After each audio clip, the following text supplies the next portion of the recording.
자, 이제 마지막 16강 강의입니다. 사장의 지방 재정 문제를 분석을 하도록 하겠습니다.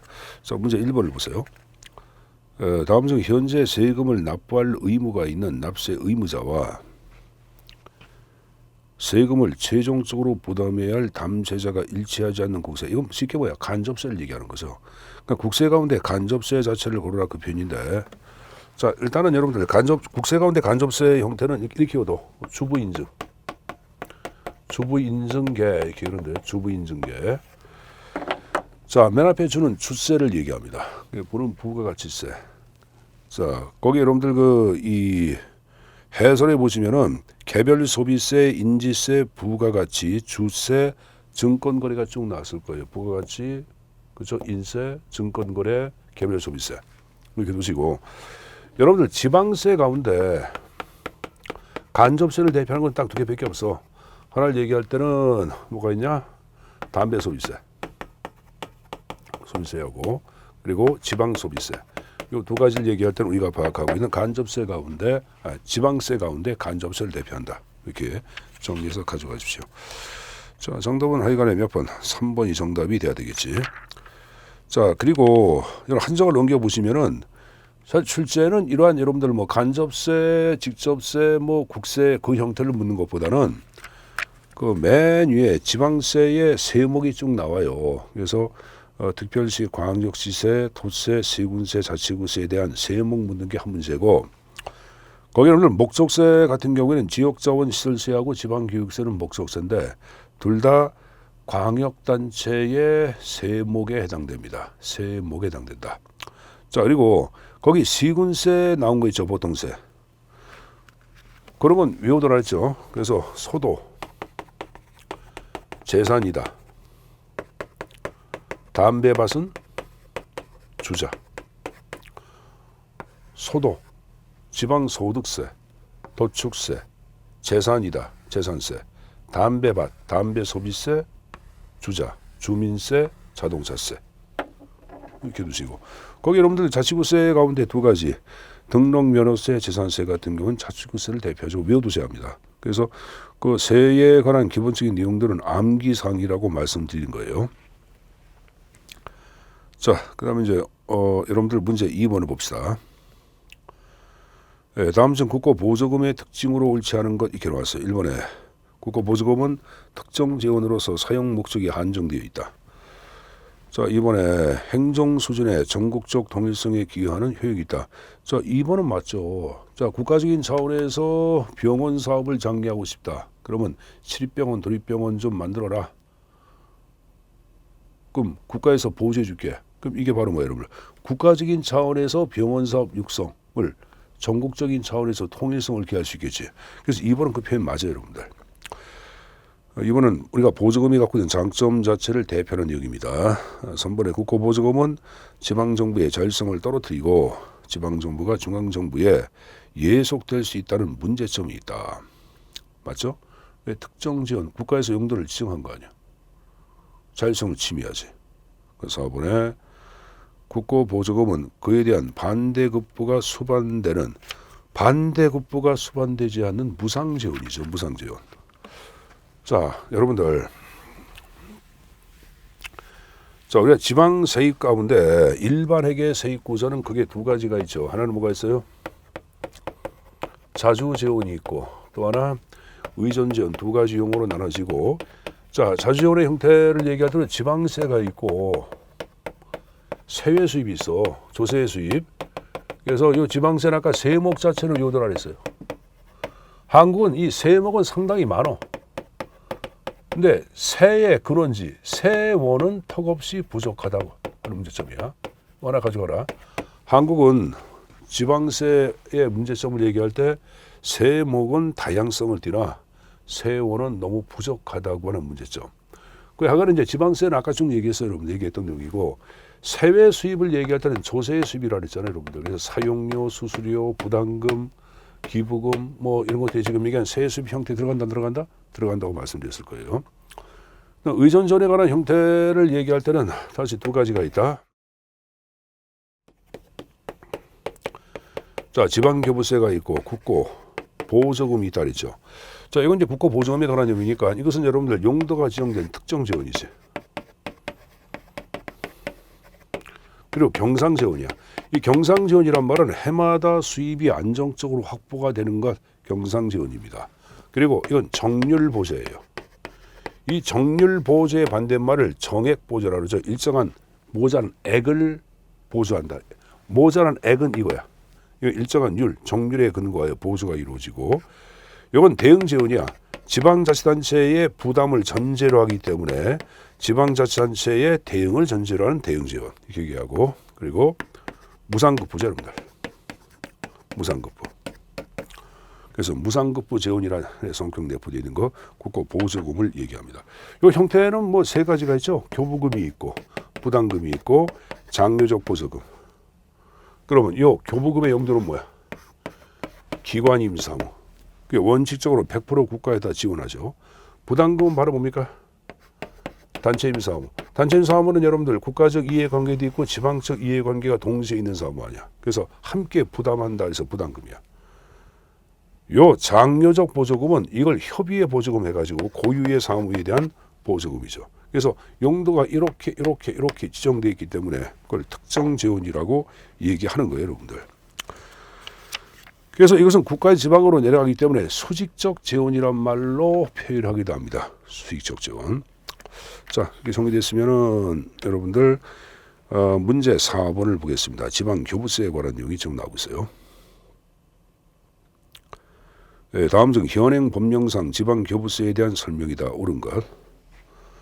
1번 경기도 의회는 주민들에게 소방안전교부세를 교부할 수 있다. 소방안전교부세는 누가 관장합니까? 행안부 장관이 하는 거지. 경기도 의회는 전혀 관계가 없어요, 여러분들. 그래서 행안부 장관이 지방자치단체한테 교부하는 거죠. 그러니까 1번이 잘못됐고, 이번에 광주광역시에 아니 특별교부세 교부할 수 없다 건 아니죠. 교부 당연히 할 수 있는 거예요. 그 2번이 잘못됐고, 그 3번 인천광역시에 부동산 교부세 교부할 수 있다. 이 표현은 무조건 맞죠, 여러분들.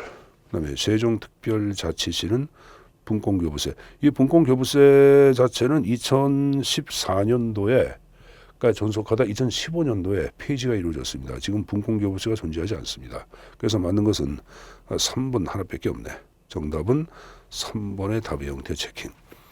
자, 여러분 지방교부세에 관한 내용들도 좀 간략하게 좀 정리가 좀 필요합니다.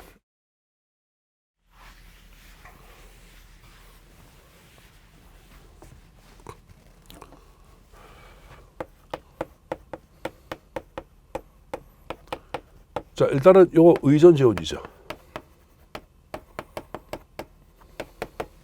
그리고 일반 재원이에요. 특정 재원이 아닌 일반 재원. 중앙정부에서 용도를 지정하지 않습니다. 그러면 일반 재원이란 말은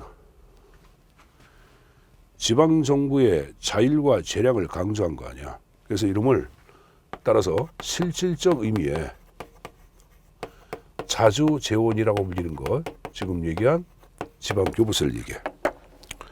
자, 그리고 요 지방교부세를 뭐라 그런다? 공유의 독립재원이라고 얘기하죠. 왜 그러냐? 내국세 총액의, 내국세야 총액의 19.24%, 요거를 지방교부세에 배정을 시켜 19.24%요. 그럼 19.24%만큼 국가하고 공유하고 있는 거 아니야. 그래서 저는 독립해서 가져가고 있다. 그래서 공유의 독립재원이란 말을 씁니다. 그럼 네 번째 얘기할 때는 정액보조죠. 왜 그러냐 하면은 기준 재정 수요액에서 기준 재정 수입액을 뺀 나머지 액을 지원해. 그래서 정액보조야. 나머지 액을 지원한다. 정액보조란 말을 쓰죠. 다시 말해서 재정력 지수가 1보다 적은 지방단체한테 교분되는 것 지방교부세죠. 재정력 지수는 기준재정 수요액분의 기준재정 수입액이야. 그래서 1보다 작은 지방정부한테 지원이 이루어진다 이렇게 얘기합니다. 그 다음에 6번째. 자, 정액 보조이겠죠? 그다음에 이것은 무대응 재원이야. 지방 정부의 재정 부담을 전제로 하는 무대응 재원이죠, 여러분들. 무조건부 교부금이고 무조건부 교부금. 그리고 여러분 7번째. 수평적 재원인 동시에 수직적 재원의 성격 내포되어 있는 거 지방교부세입니다. 그리고 이제 지방교부세 유형까지 가지고 가야 돼. 자, 여러분들 이 교재 지금 문제본 오른 페이지 끝장 2론을 보시면은 중간에 지방교부세 종류가 쭉 나와 있을 거예요. 그래서 보통교부세 나왔고 특별교부세, 소방안전교부세 나와 있고 부동산교부세 4가지 형태가 쭉 나오고 있는데 하나 유의할게. 제가 지방교부세를 얘기할 때는 아까 일반 재원이라고 얘기했죠. 근데 모두가 일반 재원은 아니고 그 가운데 특별교부세하고 소방안전교부세는 용도를 지정했기 때문에 그 특정 재원이 들어가. 그래서 그 지방교부세에서 보통교부세하고 그 다음 페이지 부동산교부세는 일반 재원이고 나머지 2가지는 특정 재원이 들어갑니다. 자, 그리고 보통교부세 같은 경우에는 여러분들 일반적으로 얘기하는 이 지방교부세는 보통교부세를 의미하는 거지. 그 재원의 내국세 총액 19.24%란 말 나오죠. 그 금액의 100분의 97 자체가 지원된다 이렇게 나오고 있고 특별교부세는 거기 여러분들 개념의 용도가 쭉 나왔죠, 여러분들. 그거 좀 정리해서 가져가시고. 자, 그리고 이제 소방안전교부세 자체를 얘기할 때는 개념 나온 거 봐. 소방 및 안전시설 확충, 안전관리 강화 등을 위하여 교부하는 특정 재원이다. 그래서 담배에 부과되는 밑줄 개별 소비세라는 게 있어요. 이 개별 소비세 총액의 100분의 20이 나왔는데 100분의 20에서 이 법령이 개정돼서 100분의 45로 바꿔. 45. 안 바꿔놨네. 45%. 2020년도 법률이 개정됐어요. 그래서 2020년도 총각을 할 거예요, 여러분들. 그래서 지금 20%가 아니라 45%예요. 45% 바꿔놓으세요. 그리고 자, 누가 교부하냐? 행안부 장관이 교부한다. 그 밑에 나왔고. 그 다음 페이지 부동산 교부세를 얘기할 때는 종합부동산세 전액을 부동산 교부세에 배정하고 있다는 것 정도는 정리해서 가져가십시오. 알았습니까? 그리고 이제 또 하나 정리할 것은 지방 교부세를 얘기할 때는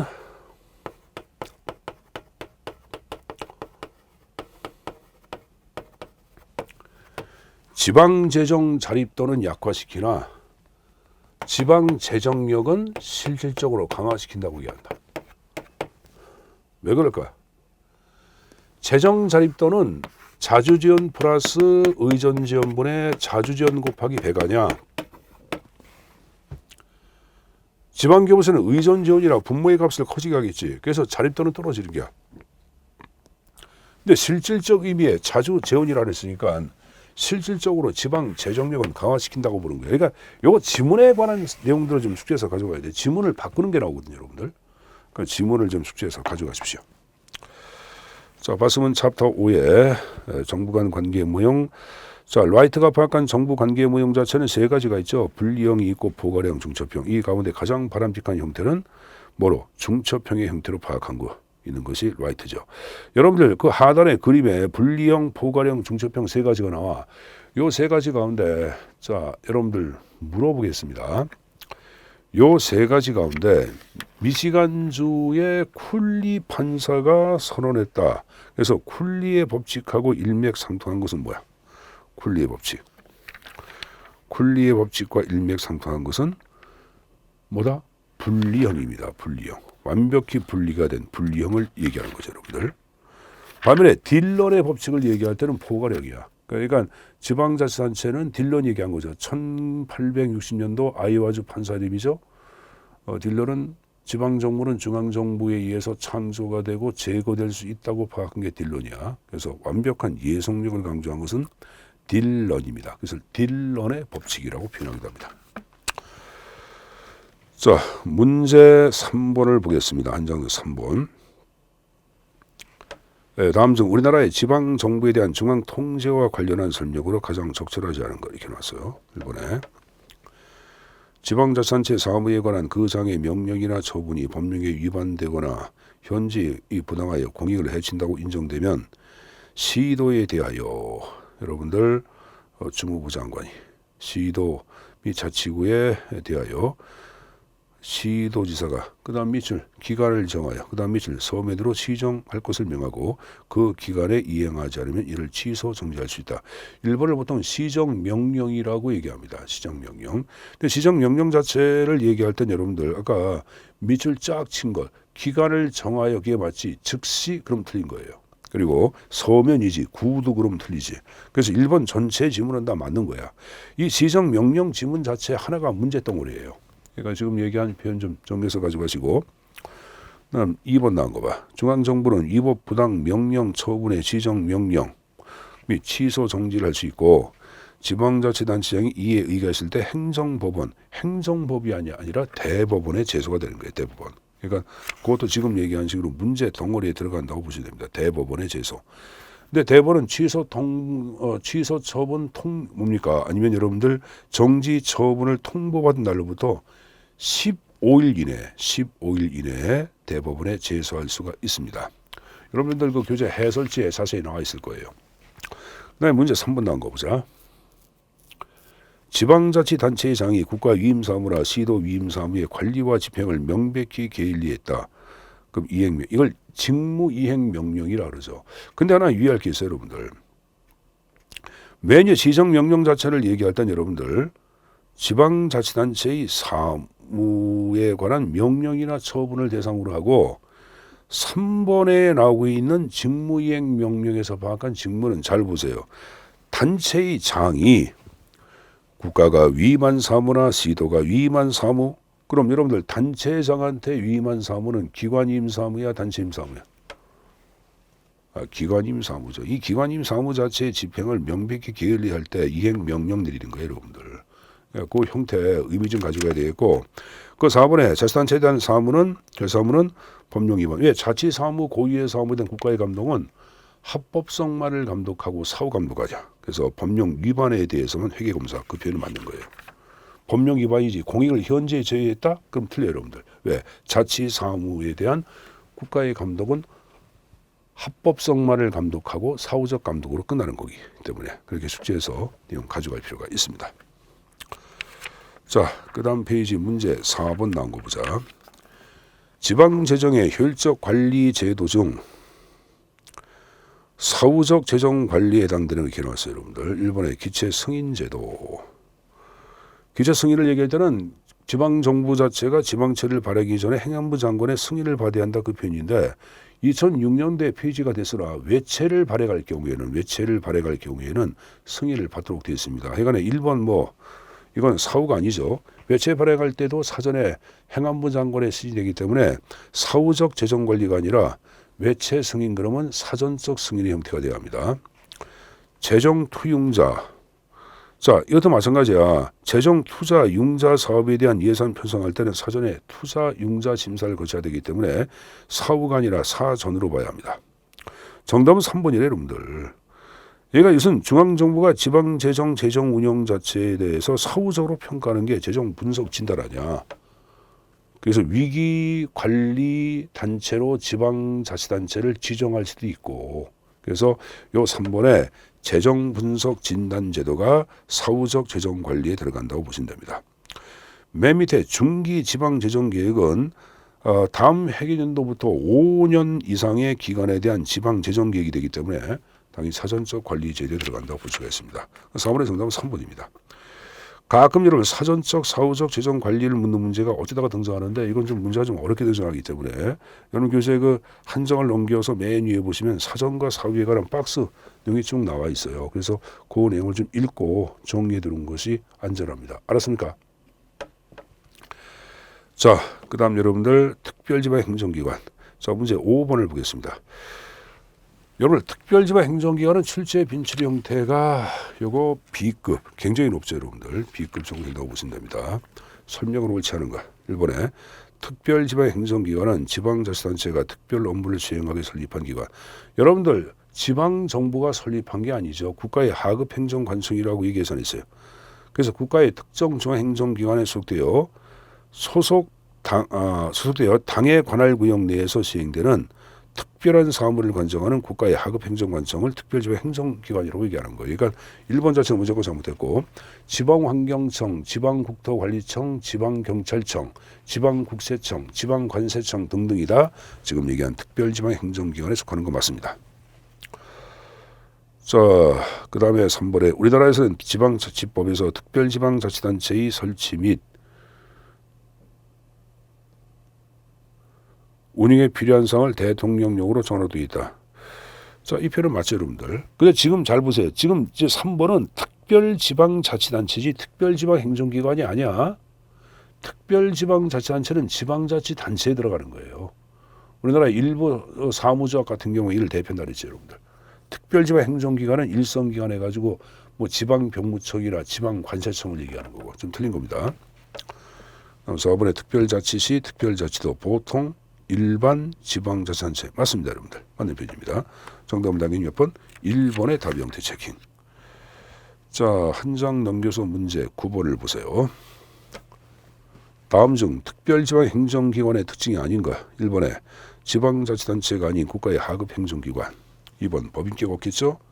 3번에 주민의 직접적인 통제가 참여가 가능한 것은 지방자치단체지. 특별지방행정기관은 국가의 하급 행정관청이기 때문에 국가의 명령과 국가에 의하여 통제 지시받는 것이 주민 통제 관리가 아닙니다. 그래서 그 3번 자체가 불가능하다로 바꿔놓으셔야지 맞는 표현이 되겠네. 9번의 정답 몇 번? 3번의 답이 형태 체킹. 자, 그거 봤으면 여러분들 한 장 넘겨서 문제 10번을 또 정리하겠습니다. 지방자치단체의 갈등 해결에 대한 설명으로 가장 옳은 걸 이렇게 왔어요. 자, 옳은 거예요. 1번 지방자치단체 상호 간 행정협의회 조정위원회, 국가와 지방자치단체는 분쟁조정위원회. 이건 앞뒤가 바뀌었죠. 그러니까 지방단체 상호 간의 분쟁은 분쟁조정위원회 색이라고, 국가하고 지방정부 간의 분쟁은 어디에서 국무총리 소속의 행정협의 조정위원회에서 해결하죠. 그러니까 1번은 앞뒤가 바뀌었어요. 자, 2번에 지방자치단체와 주민의 갈등을 해결하는 방안에 협의회와 협약, 공청회, 공람 등이 있다. 여러분들 지방자치 주민 간의 갈등을 해결하면 협의회는 지방정부 간의 갈등의 해결을 얘기하는 거고, 공람 자체를 얘기할 때는 여러분들 그냥 정보 관람에 불과한 거죠. 그래서 협의회와 공람은 갈등, 지방정부와 주민 간의 갈등과는 전혀 관계가 없어요, 여러분들. 그래서 2번 잘못됐고, 행정협의 조정위원회의 결정 자체를 얘기할 때는 법적인 구속력이 없다고 하는 단점이 내포되어 있습니다. 아까 저 행정협의 조정위원회는 국무총리 소속이라고 얘기했고 국가와 지방 간의 갈등 문제 해결인데 이들의 여러분들 결정은 법적 구속력이 없습니다. 그래서 3번 잘못됐고, 그 4번에 중앙정부와 지방정부 간의 인사교류에 활성화는 소모적 갈등의 완화에 기여한다. 그 표현은 맞다고 봐야 되겠죠, 여러분들. 정답은 4번입니다. 자, 그리고 한 장을 넘겨보시면은, 자, 문제 12번을 볼까? 11번을 보자. 시군 통합의 긍정적 효과에 대한 설명을 옳지 않은 걸 이렇게 놨는데, 자, 시군 통합은 우리가 파악하고 있는 광역 행정 아니야. 통합하는 거 아니야. 통합해서 통일성 확보를 위한 거지. 그래서 통합은 관할구역 자체를 넓힘으로써 주민 소유의 민감한 대응을 어렵게 합니다. 그래서 오히려 대응성 자체의 저하를 가져오죠. 규모의 경제의 실현, 생활권과 행정권의 일치 이런 것들은 광역 행정이 갖고 있는 필요성이 되기 때문에 2번과 3번과 4번은 몽땅 맞는 표현이고 1번이 잘못됐습니다. 자, 마지막으로 12번 문제 보겠습니다. 다음 중 우리나라의 광역 행정 방식으로 옳지 않은 것이 결혼하는데 1번의 사무위탁. 사무위탁 자체는 지방자치법에 아예 규정이 되어 있죠, 여러분들. 그래서 이거 사용하고 있죠. 사무위탁은 규모의 경제라든가 비용 절감의 장점이 내포되어 있으나 위탁 비용의 산정 문제라고 하는 단점이 내포되어 있죠. 2번에 행정협의회 3번의 조합. 1번과 2번과 3번은 현재 한국에서 사용하고 있는 공동처리한 형태인데 특히 2번의 행정협의회 그 다음에 3번의 조합의 차이점을 얘기할 때는 법인격이 없는 것은 협의회고 법인격이 있는 것은 조합이죠, 여러분들. 그리고 우리나라에서 많이 발달한 것은 협의회 방식이 약 60개 정도가 존재하고 일반 국가들한테는 법인격을 갖고 있는 조합 방식이 발달되어 있다. 현재 한국의 조합을 다 대표하는 것은 자치정보화 조합이라는 게 있다 없다? 자치정보화 조합이라는 것이 있다고 배웠을 거예요. 그리고 이제 법인격이 없는 협의의 결정 자체는 그래서 실질적으로 법적인 여러분들 구성력을 담보할 수가 없어요. 그렇지만은 조합 자체를 얘기할 때는 법인격이 있다 보니까 실질적으로 법적인 구성력을 담보할 수가 있다 없다? 있다까지 얘기했습니다. 그래서 여러분들 광역행정 파트에 관한 내용들도 한 문제 정도가 나올 가능성이 C급이야. 그러니까 지금 얘기한 이거 외에도 합병 방식, 연합 방식, 특별구역 방식 이런 방식들이 있습니다. 그래서 그 개념 정의 정도는 교재를 토대로 정의를 해둘 필요가 있습니다. 자, 이렇게 해서 여러분들 전반적인 그 기출문제에 대한 분석이 다 끝났습니다. 좀 미비한 점이 없지 않아 있다고 생각을 하고 있는데 여러분들 교재가 설명이 좀 잘 돼 있다고 좀 판단하고 있습니다. 그러니까 교재를 토대로 보완해서 철저한 좀 준비를 하시고 이를 통하여 합격의 영광을 얻을 수 있게끔 최선을 다하는 여러분들의 모습을 그려보겠습니다. 자, 여러분들 고생 많았습니다. 여기서 마치겠습니다. 안녕히 계십시오.